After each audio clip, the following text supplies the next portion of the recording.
I sit next to a tired-looking boy on the couch at a friend's house. I don't know him.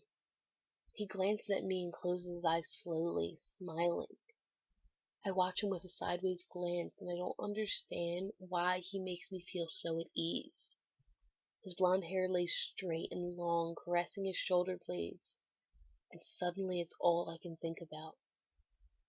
I don't know you, I tell him quietly as he intertwines his fingers with mine. I don't know me either, he says, and then smiles hopefully. Maybe you could help? 2 days later, I know it's no coincidence this boy walks by me on Penn's Landing. He whistles an almost familiar tune, pulling out a lone cigarette from his baggy parachute pants, and then stops, glancing out of the corner of his eyes at me. You and I are going to have some sort of future, I should think, he says with a charming smile, and pauses for my reaction, but I can only sigh. Look, I don't know your Maurice. He stops me mid-sentence. I nod. All right. It only took me 1 week of his cat and mouse games before I learned my newfound friend's favorite color, food, and what he wanted to be when he grew up. Orange. Roundman. Alive. A year passed, and I found it almost impossible to remember every indescribable time we spent together. The laughter, the tears, how his fingertips were always so soft even though he played guitar every day for hours.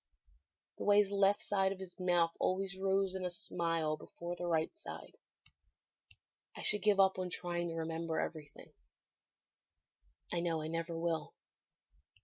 Seasons pass, but we rarely notice the time. Summers are filled with water fights that end in chokes of laughter as his small son named Aiden splashes us from a pool. When winter grants us snow, we make snow angels and write our names above them. We aged together. Our friendship grew together. We loved together. I sit on a park across from the courthouse, his head on my lap, facing away from me as I wrung my fingertips lightly through his blonde hair over and over again. I hold my breath for a second to keep the tears at bay. Aiden's over the stars. I think he's smiling down at us right now. He was only 5, but did you know he wanted to be a pirate?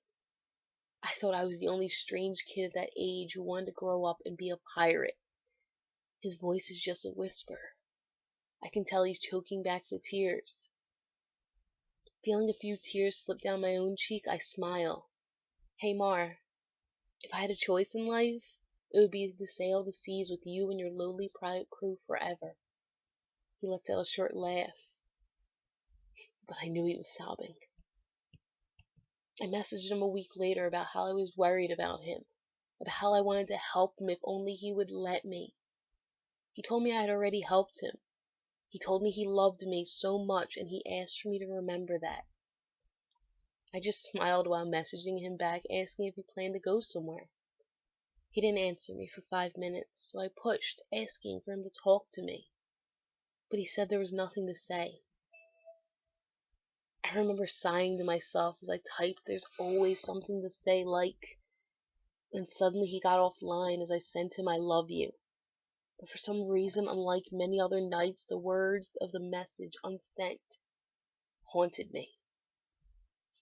5 days passed, and he didn't get back online or answer my calls.